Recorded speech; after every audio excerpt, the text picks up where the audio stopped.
Gwyneth used to sit out of gym class whenever she could. Her phys ed marks always brought down her grade point average, but Gwyneth rationalized the trade-off as a fair one. She figured that the obligatory laps that the phys ed instructor drilled the class with would never come in handy beyond high school. This morning, Gwyneth's wishing she'd been a tad more grade-conscious. In the quiet moments before the inevitable detection by the men in the car, Gwyneth recalled the day she told her very conservative Catholic parents that she was 4 months pregnant, and the quiet rage and shame she heard in their voices when they addressed her from that moment on. She cried herself to sleep, praying over and over, "Let this be the worst it gets." When she awoke in time to see the men beheading her mother over her father's corpse, Gwyneth was too terrified to mark the irony.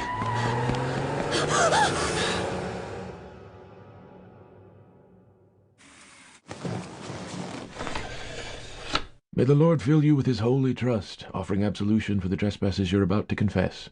Turn not a blind eye to his infinite mercy, but instead see with a pure heart the grace his sacrament of penance bestows on you. Bless me, Father, for I have sinned. It's been far too long since my last confession. 6 months ago, my girlfriend left me. Ah, the broken-hearted.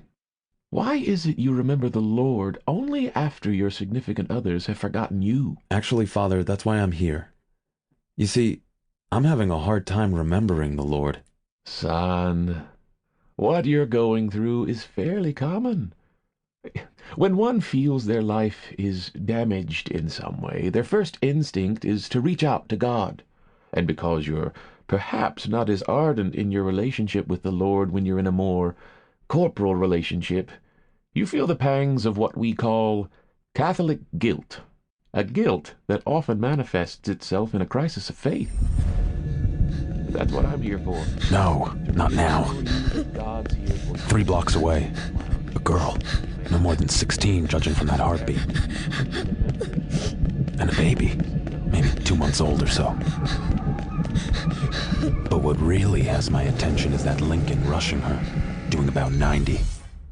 What the faithful of the late 20th century tend to forget is that the Lord heals all who see him, more so than the latest self-help tome or the spiritualist of the month possibly can. All it requires is a leap of faith. Graphic Audio presents Marvel's Daredevil, Guardian Devil. Adapted from the graphic novel by Kevin Smith and Joe Quesada. Copyright Marvel. Directed and adapted for graphic audio by Richard Rowan.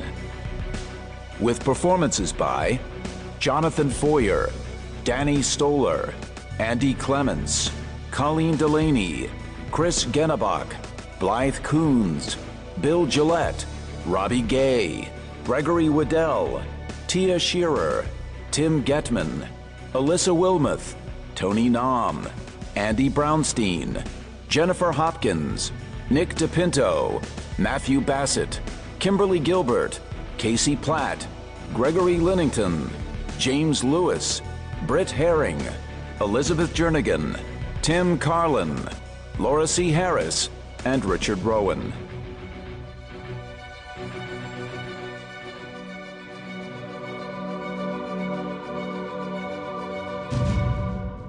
All it requires is a leap of faith. When I was a child, I lost my sight, thanks largely to a good deed. Later in life, I continued the trend by becoming 1, a lawyer by day, and 2, a costumed crime fighter by night. From 9 to 5, my name's Matt Murdock. After that, I go by Daredevil. The same accident that took my sight more than compensated for it with what you might call preternatural enhancement of every other sense, to the point where spatial perception isn't a hindrance, it's one of my greatest assets. For instance, I can hear on the street below the girl with the baby in her arms being chased down by a large sedan. The arrogance of John Q. Average Thug never ceases to amaze me.